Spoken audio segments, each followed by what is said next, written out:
I can't do intros, so I'm just gonna say hello, welcome to my channel. My name is Chloe and I am a British expat currently living in Guangzhou, China. Bye.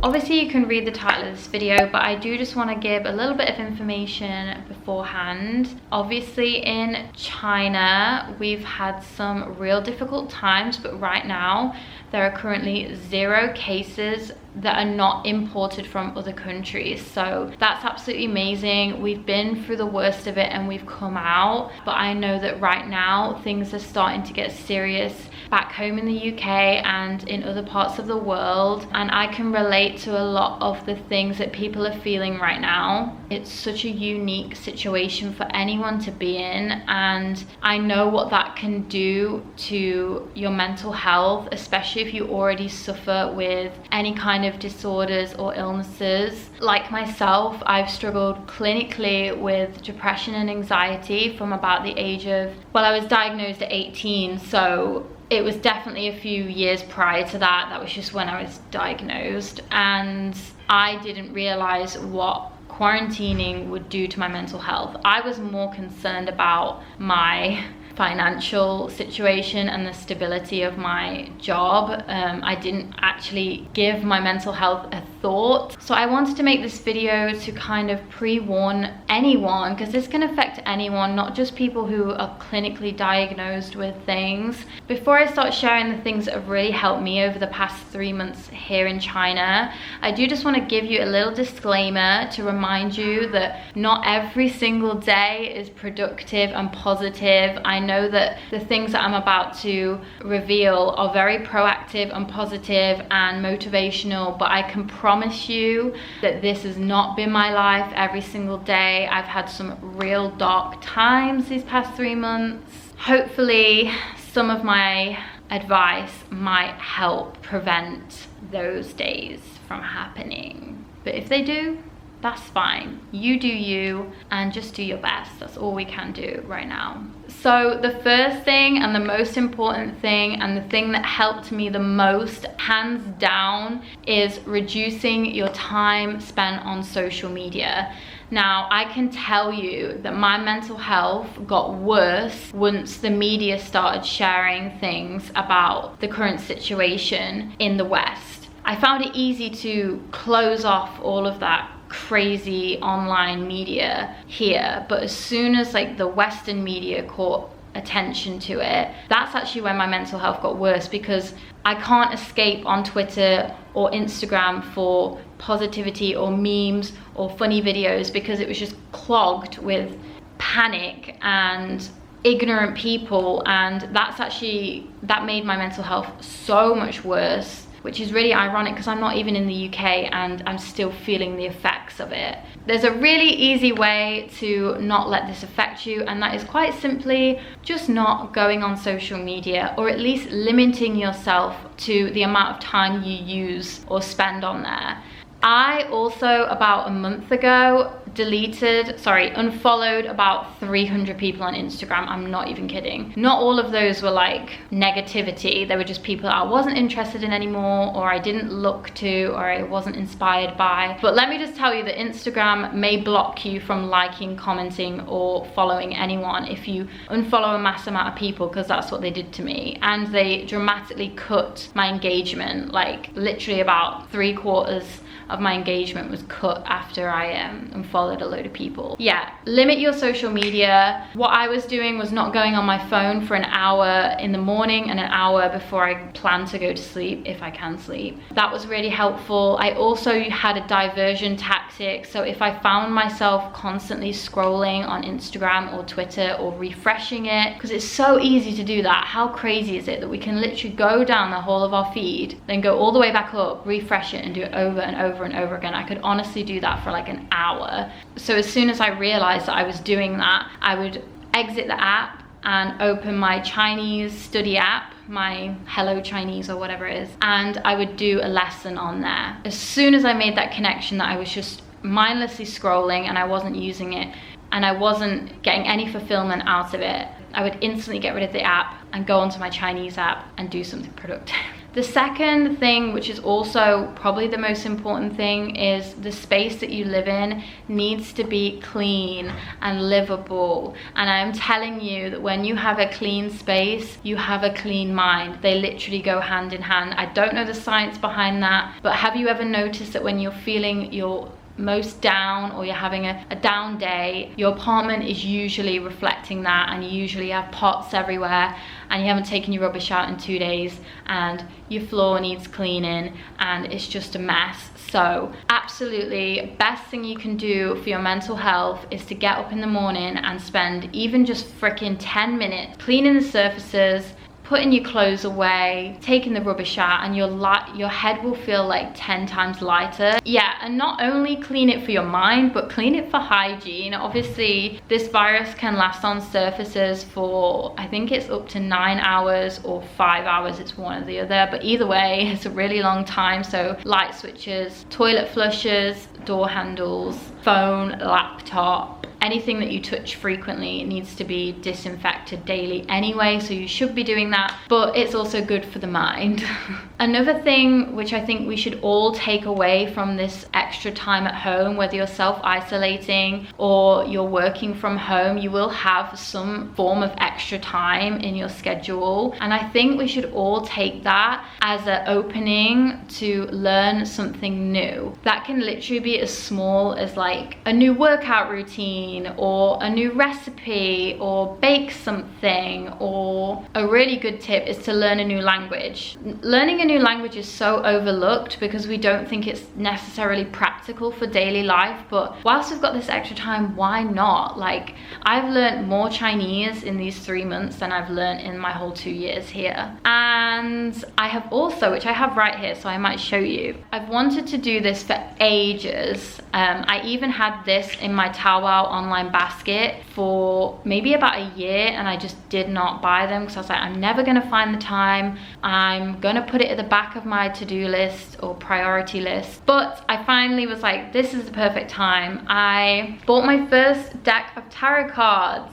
This has just been a personal interest of mine for ages, so I thought, why not give it a go and like see if I can find something fulfilling from this. And yeah, so that's just a personal little thing that I've been doing. Think about something that you've always been interested in, but you've never thought you'd have enough time to do it, and try and get that done whilst you have this extra time. Obviously, continuing to have a healthy lifestyle is also really important. You got to boost your immune system. I don't need to tell you all about that though. But obviously you need to have some form of exercise in your life. You can't literally just be a couch potato every day. Some may argue, but you can't. It's not good for you. So obviously I don't know who is watching this and who has access to what, whether you can even leave your apartment. I've been really fortunate in China, and I've never actually been quarantined in my building. I've always been able to leave. So I have been going out, even just for walks, listening to music, walking around my area. I've been walking on my rooftop.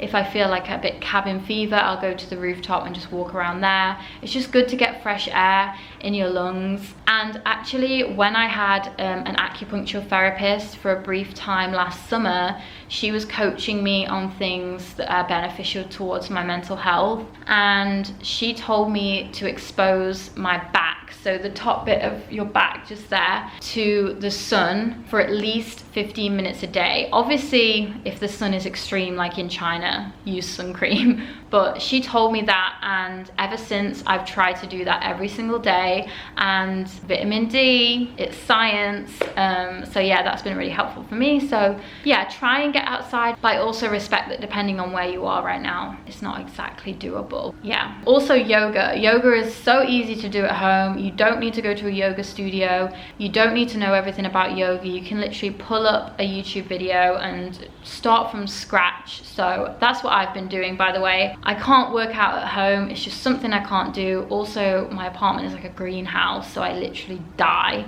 So I've been doing yoga because it's not exactly the most physically demanding, but it also is really good for your body and your core and your mind. Something that also goes alongside yoga is meditation, and I do know that as soon as someone mentions meditation and you're not someone who is open to this kind of sector, I know it can seem like, oh, it's such a hippie thing to say, but meditation really isn't just sat with your eyes closed and your hands like this and your legs crossed like a traditional Buddhist. It can be as simple as sitting in silence for 5 minutes, recognizing your breathing and just feeling grounded in that moment in time. And there's some great apps for meditation. There is Insight Timer, which I've used for a couple of years now, that's really good for guided meditations as well, which will help any beginners. So you can just pop your earphones in and listen, and they will guide you through the entire thing. But also Calm.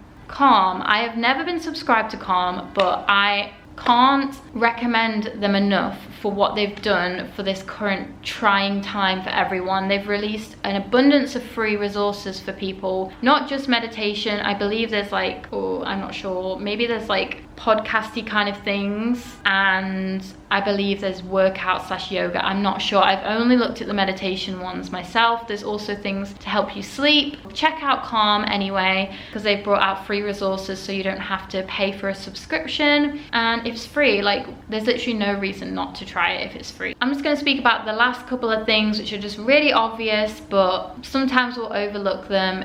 Are reading. Some of my favorite, like more spiritually, like self-help kind of books are The Subtle Art of Not Giving a Fuck. It has a real comical take to it, which is not so serious, but it's very relatable. And then The Power of Now, which I've probably spoke about in videos before, which is on the more heavy end of the spectrum, but it is very enlightening. It's probably my favorite book ever. So yeah, also podcasts. I know podcasts are becoming very popular now, but they're still somewhat overlooked when you have Netflix literally staring at you right there. But pop on a podcast while you're cleaning or while you're getting dressed or doing your makeup. Even though it's not really technically being productive, I feel like you're at least being proactive with your time if you're listening to a podcast rather than watching some reality show. Some of my favorites are Mile Higher, although they are more like conspiracy and true crime, so if that's not your thing, probably don't watch them. But also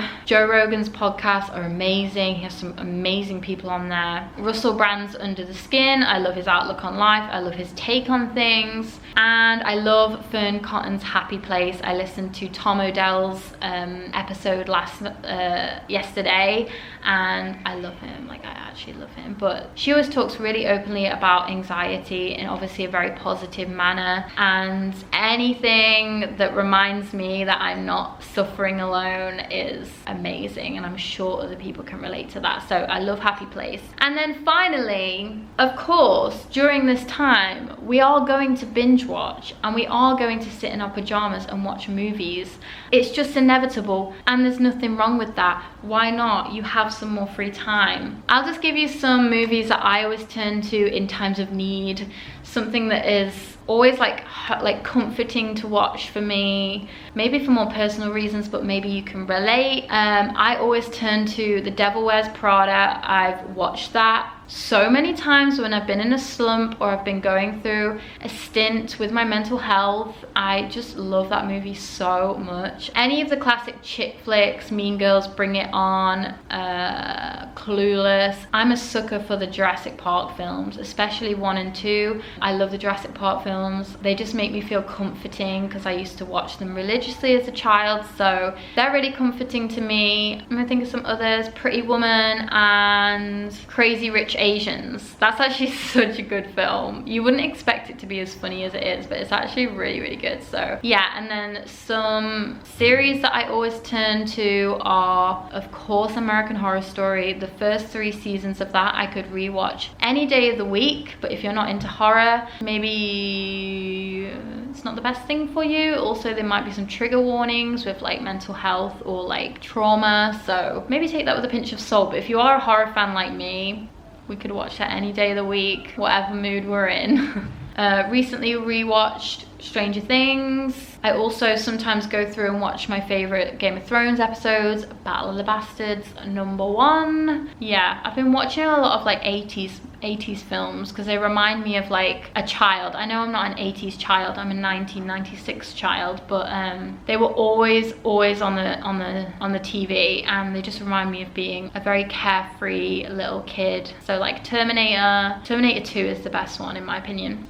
Predator, Alien, I watched Gremlins 2 last night, which I also think is better than the first one. So they're basically the things that I've been doing and that I've been finding helpful. But please don't beat yourself up if you're having a bad patch with your mental health and you feel like it's never going to end, because it does. One day you just like wake up, even after like a week of crap, you'll just wake up and feel lighter. So yeah, even if this has inspired literally one person to do one thing or try one thing, like that's my job done. That makes me feel so great. So yeah, obviously stay safe. Please listen to the advice given by the government. I don't want to get all political, but there is a reason that cases in China have stopped, because people weren't leaving their houses and people were listening to the advice given. Don't think this is the end of the world, because we will get through it together, but everyone just has to do their bit and be a little bit more compassionate. And if you're going to use the hashtag be kind, I hope you actually are being kind in all senses of the word. Thank you for watching. Stay safe. Oh, and if you need to talk to anyone and you just need anyone to talk to, please DM me on Instagram. I will quite happily be there for anyone who wants to just have a chat with someone who might get what they're feeling. So yeah, thank you for watching, and I will see you hopefully soon. Bye. Bye.